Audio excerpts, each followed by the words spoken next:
اعوذ باللہ السمیع العلیم من الشیطان الرجیم بسم اللہ الرحمن الرحیم السلام علیکم ورحمۃ اللہ وبرکاتہ۔ اللہ تعالیٰ سے امید ہے سب خیریت سے ہوں گے۔ اللہ تعالیٰ اس دنیا اور آخرت دونوں میں آپ پر اپنی رحمت نازل فرمائے، آمین۔ ہم سورۃ البقرہ کی تفسیر پڑھ رہے تھے۔ آج ہم انشاءاللہ سورۃ البقرہ کے دوسرے پارے کا دوسرا رکوع پڑھیں گے۔ اللہ تعالیٰ ہمیں سمجھنے کی اور عمل کرنے کی توفیق عطا فرمائے۔ آئیے تفسیر پڑھتے ہیں۔ اعوذ باللہ من الشیطان الرجیم وَلِكُلٍّ وِجْهَةٌ هُوَ مُوَلِّيهَا فَاسْتَبِقُوا الْخَيْرَاتِ۔ وَلِكُلٍّ وِجْهَةٌ اور ہر ایک کے لیے ایک سمت ہے، هُوَ مُوَلِّيهَا جس کی طرف رخ کرتا ہے، فَاسْتَبِقُوا الْخَيْرَاتِ پس تم سبقت کرو نیکیوں میں، یعنی ہر ایک کے لیے ایک سمت مقرر کر دی ہے اللہ تعالیٰ نے۔ تو اصل کام جو ہے وہ سمت کی طرف رخ کرنا نہیں ہے، اصل کام بھلائیوں کو سمیٹنا ہے۔ وہ بھلائیاں ہیں جن کے لیے نماز پڑھی جاتی ہے، تو لہٰذا سمت وغیرہ کے جھگڑے کو چھوڑ کے نیکیوں کی فکر کرنی چاہیے جو آخرت میں بھی کام آنے والی ہیں۔ اینما تکونوا یأتی بکم اللہ جمیعا تم جہاں کہیں بھی ہو اللہ تعالیٰ تمہیں جمع کر لے گا۔ ان اللہ علی کل شیء قدیر بے شک اللہ ہر چیز پر قادر ہے۔ اب آگے ارشاد ہے وَمِنْ حَيْثُ خَرَجْتَ فَوَلِّ وَجْهَكَ شَطْرَ الْمَسْجِدِ الْحَرَامِ اور تم جہاں کہیں سے بھی نکلو پس پھیر لو اپنے چہرے کو مسجد حرام کی طرف۔ وَإِنَّهُ لَلْحَقُّ مِنْ رَبِّكَ اور یہ بات حق ہے تمہارے رب کی طرف سے۔ وَمَا اللَّهُ بِغَافِلٍ عَمَّا تَعْمَلُونَ اور نہیں ہے اللہ غافل اس سے جو تم اعمال کر رہے ہو۔ وَمِنْ حَيْثُ خَرَجْتَ فَوَلِّ وَجْهَكَ شَطْرَ الْمَسْجِدِ الْحَرَامِ وَحَيْثُ مَا كُنْتُمْ فَوَلُّوا وُجُوهَكُمْ شَطْرَهُ اور تم جہاں کہیں بھی ہو پس پھیر لو اپنے چہروں کو اسی کی طرف۔ لِأَلَّا يَكُونَ لِلنَّاسِ عَلَيْكُمْ حُجَّةٌ تاکہ لوگوں کے لیے تمہارے خلاف کوئی حجت نہ رہے۔ یہاں آپ دیکھیں گے اللہ تعالیٰ نے 3 مرتبہ اس بات کا ذکر کیا ہے کہ اپنے چہروں کو مسجد حرام کی طرف پھیر لو، اپنے چہرے کو مسجد حرام کی طرف پھیر لو۔ یہ 3 مرتبہ آیتیں آئی ہیں۔ اس کی کیا وجہ ہے؟ تو اس کی وجہ الگ الگ ہے۔ اس آیت کو 3 مرتبہ لانے سے مقصود اللہ کا یہ ہے، پہلی مرتبہ جو اللہ تعالیٰ اس کو لائے ہیں قَدْ نَرَىٰ تَقَلُّبَ وَجْهِكَ فِي السَّمَاءِ کہ ہم آپ کا بار بار آسمان کی طرف نظر اٹھانا دیکھ رہے ہیں۔ فَلَنُوَلِّيَنَّكَ قِبْلَةً تَرْضَاهَا فَوَلِّ وَجْهَكَ شَطْرَ الْمَسْجِدِ الْحَرَامِ بس پھیر لو اپنے چہرے کو مسجد حرام کی طرف۔ ایک اس میں ذکر آیا ہے تو اس میں وجہ یہ ہے کہ اللہ تعالیٰ نے اپنے رسول کی رضا، اپنے رسول کی خوشی اور اظہار کی تکریم کی خاطر تحویل قبلہ کا حکم دیا۔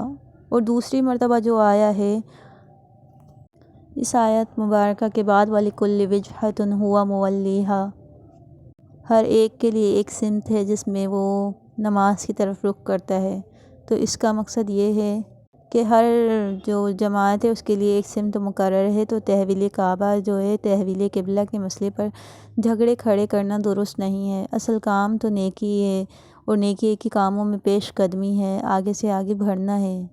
تو اس وجہ سے اللہ تعالیٰ نے یہاں دوسری مرتبہ دوبارہ ذکر کرا۔ اور تیسری مرتبہ جو اللہ تعالیٰ نے ذکر کیا ہے وہ اس لیے ذکر کیا لِأَلَّا يَكُونَ لِلنَّاسِ عَلَيْكُمْ حُجَّةٌ تو اس میں یہ واضح فرمایا کہ لوگوں کو تم مسلمانوں سے جو ہے کہ جھگڑے کا کوئی موقع باقی نہ رہے۔ جیسے کہ پہلے تحویل قبلہ سے پہلے جو یہودی تھے وہ مسلمانوں سے جھگڑتے تھے اور یہ کہتے تھے کہ نہ ہمارا دین تو نہیں مانتے لیکن نماز ہمارے ہی قبلے کی طرف رخ کر کے پڑھتے ہیں۔ اور مشرکین مکہ مسلمانوں پر یہ اعتراض کرتے تھے کہ دعویٰ تو حضرت ابراہیم علیہ السلام کے دین پر چلنے کا کرتے ہیں مگر ان کے قبلے کو چھوڑ رکھا ہے۔ تو یہ 3 وجہ ہیں کہ جن کی وجہ سے اللہ تعالیٰ نے 3 مرتبہ اس کو 2 بار 3 بار دہرا کے اللہ تعالیٰ نے بار بار ذکر کیا ہے کہ اپنا چہرے کو پھیر لو مسجد حرام کی طرف، یعنی یہ اللہ کا حکم ہے۔ لوگ کچھ بھی کہیں، کچھ بھی باتیں بنائیں، تمہارا کام اللہ کی اطاعت کرنا ہے۔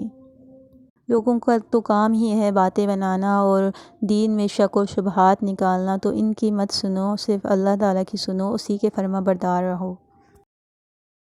وَحَيْثُ مَا كُنْتُمْ فَوَلُّوا وُجُوهَكُمْ شَطْرَهُ لِئَلَّا يَكُونَ لِلنَّاسِ عَلَيْكُمْ حُجَّةٌ، اور تم جہاں کہیں بھی ہو بس پھیر لو اپنے چہرے کو اسی کی طرف، تاکہ لوگوں کے لیے تمہارے خلاف کوئی حجت نہ رہے۔ إِلَّا الَّذِينَ ظَلَمُوا مِنْهُمْ، مگر وہ لوگ جو ان میں سے ظالم ہیں، یعنی وہ اگر الزام دیں تو دیں، ان کی کوئی پرواہ نہ کرو۔ فَلَا تَخْشَوْهُمْ، تو ان سے نہ ڈرو، وَاخْشَوْنِی، اور مجھے سے ڈرو، یعنی یہی حق ہے کہ بندوں سے نہیں ڈرا جائے، صرف اللہ سے ڈرا جائے۔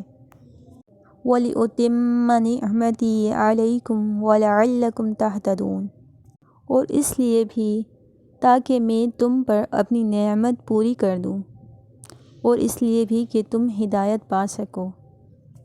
نعمت پوری کر دوں یعنی اس کا کیا مطلب ہے؟ نعمت سے مراد امامت کی نعمت ہے اور پیشوائی کی نعمت ہے، جو اللہ تعالیٰ نے بنی اسرائیل سے لے کر امت محمدیہ کو دی ہے۔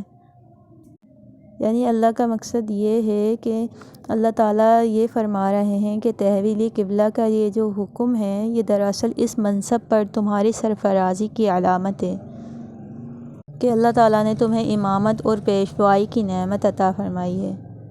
تو جب تک مسلمان اللہ کی اطاعت کرتے رہیں گے، یہ منصب جو ہے یہ مسلمانوں کے پاس ہی رہے گا، اور نافرمانی جب کریں گے تو نافرمانی کی صورت میں یہ چھن بھی سکتا ہے۔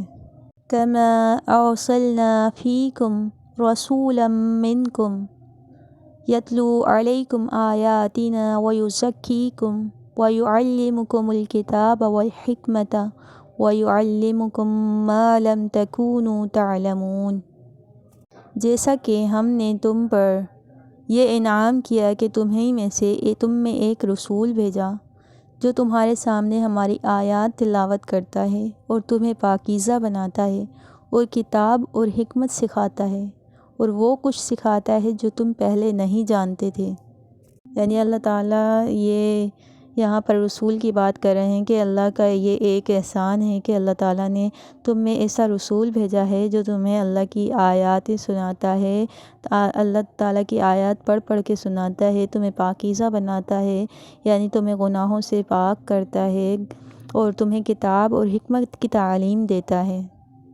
تو یہ بہت بڑی اللہ کی نعمت ہے کہ اللہ تعالیٰ نے رسول مبعوث فرمایا کہ وہ تمہیں پاکیزہ بناتا ہے، اور جب تم جہالت پہ تھے، تمہاری قوم جاہل تھی، تمہیں کچھ بھی علم نہیں تھا، تو اللہ تعالیٰ نے تمہیں علم سے نوازا، تم ذلیل تھے، اللہ تعالیٰ نے تمہیں سر بلند کیا، تم ایک جھگڑالو قوم تھے، ہر وقت لڑتے جھگڑتے رہتے تھے، بد امنی کا شکار تھے، تو اللہ تعالیٰ نے تمہارے دل آپس میں ملا دیے، تمہارے آپس میں محبتیں ڈال دیں۔ تو یہ سب کچھ اسی دینی تعلیم کا نتیجہ ہے، اور اسی رسول کا نتیجہ ہے کہ اللہ تعالیٰ نے ایسا رسول بھیجا کہ جو اس نے آپس میں تمہارے دلوں میں محبتیں ڈال دیں۔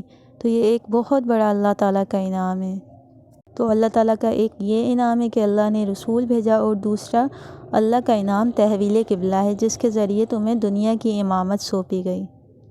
تو اب اس کا نتیجے میں ہمیں کیا کرنا چاہیے؟ جیسے کہ آگے اللہ تعالیٰ ارشاد خود ہی فرما رہے ہیں، فَاذْكُرُونِی أَذْكُرْكُمْ وَاشْكُرُوا لِی وَلَا تَکْفُرُونَ، تو کیا کرو، لہٰذا تم مجھے یاد رکھو، میں تمہیں یاد رکھوں گا، اور میرا شکر کرو، اور میرے ساتھ کفر نہ کرو، میری ناشکری نہ کرو۔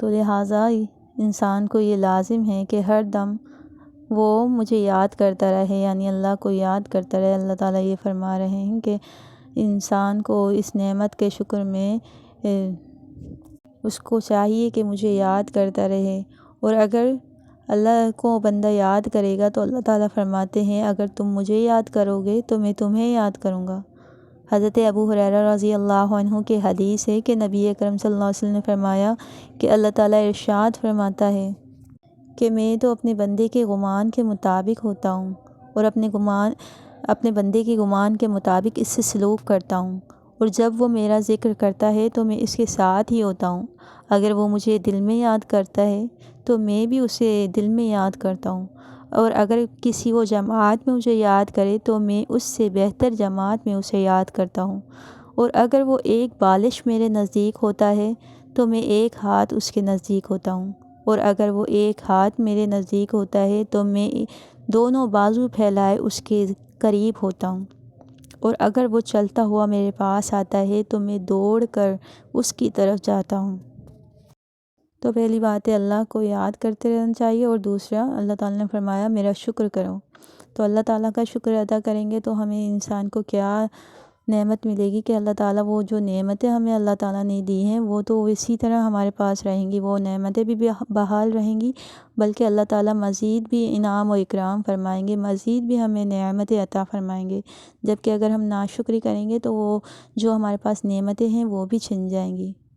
جیسے کہ دوسری جگہ اللہ تعالیٰ نے ارشاد فرمایا لَإِن شَكَرْتُمْ لَأَزِيدَنَّكُمْ وَلَإِن كَفَرْتُمْ إِنَّ عَذَابِي لَشَدِيدٌ۔ اگر تم شکر کرو گے تو میں تمہیں اور زیادہ دوں گا، اور اگر تم ناشکری کرو گے تو سمجھ لو کہ میرا عذاب بہت سخت ہے۔ تو آج تک بس یہاں تک ہی۔